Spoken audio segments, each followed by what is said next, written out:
concepts of freedom and individuality of democratic government originated in our mother country. We are very honored to have Prime Minister Margaret Thatcher as our guest. And we would like to pay tribute now to her nation, and to the United Kingdom. And I would like to propose a toast to Her Majesty, the Queen.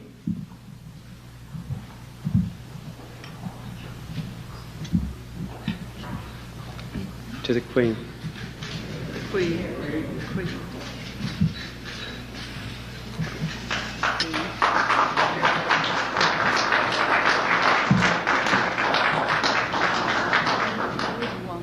Thank you very much. Mr. President, Mrs. Carter, ladies and gentlemen, this has been my first visit to Washington as head of the British government, and I should like, at the end of a memorable day, to say thank you.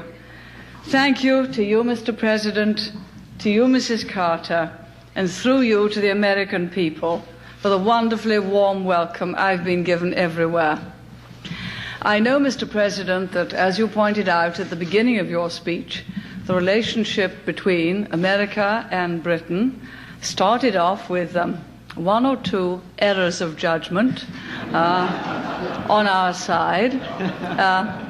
Looking around me at the beauty here and at the wonderful nation you've created, I'm really rather glad that my predecessors weren't successful in all things they tried to carry out. Now, I know that official visits to Washington recur almost with the regularity of the passing seasons. But as far as I'm concerned, this really has been an exceptional event in the year for me. Alas, I'll not be staying long, but it makes a great difference to me to have this chance of direct discussion and to sense at first hand what it is that quickens the pulse of the American people, their yearnings and preoccupations. I'm very much aware, Mr. President, of the ordeal that the United States is going through at the moment. It's a double ordeal for the fate of the 50 hostages in Tehran, from whom our thoughts are never far, and for the temper of the United States as a whole.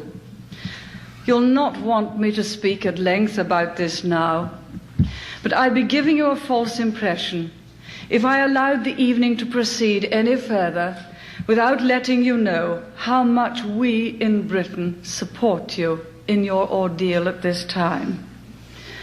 The United States is our friend, our ally, and our time-honored partner in peace and war. The history and the destiny of our countries have been and always will be inextricably intertwined. Our friendship goes back a very long way. We are, after all, among the very few countries in the world whose constitutions and national identities have remained intact over 2 centuries. I hope you won't mind, Mr. President, my recalling that George Washington was a British subject until well after his 40th birthday.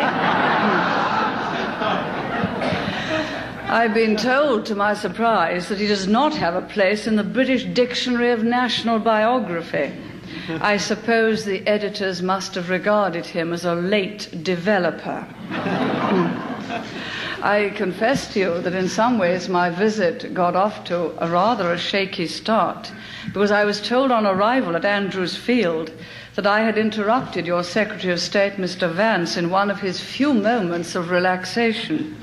He was watching the Redskins playing the Cowboys.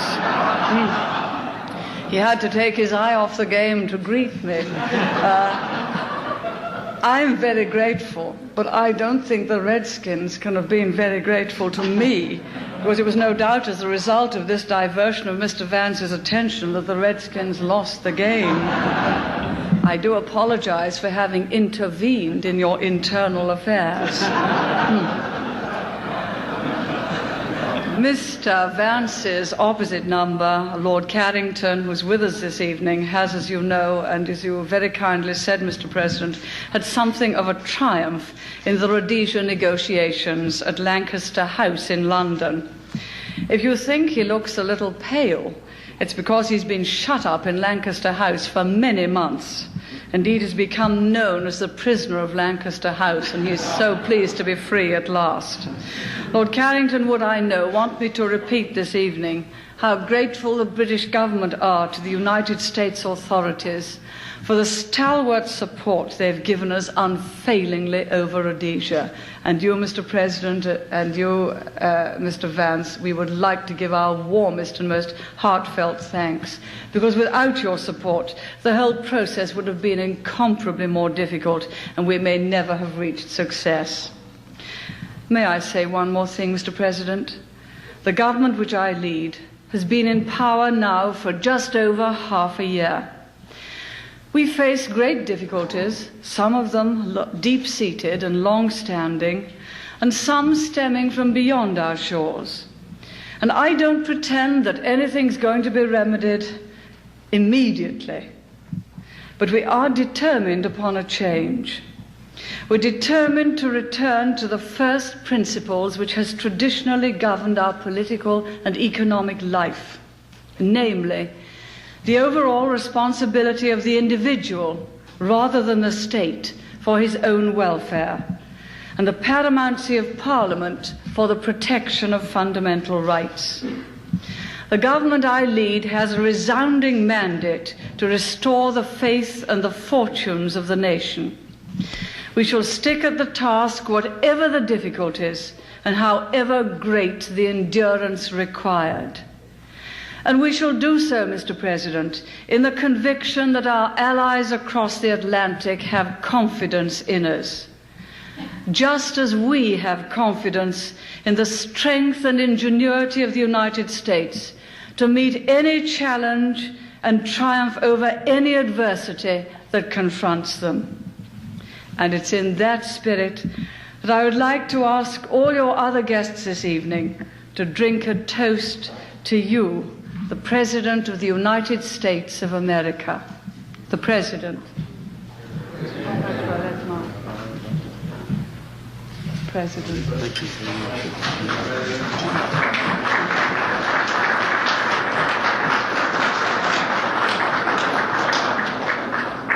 Thank you. Now all our speeches are over. All right. I think that's a marvelous idea. Now we can all enjoy ourselves. We'll go and shake hands. I think it's a Yes? wonderful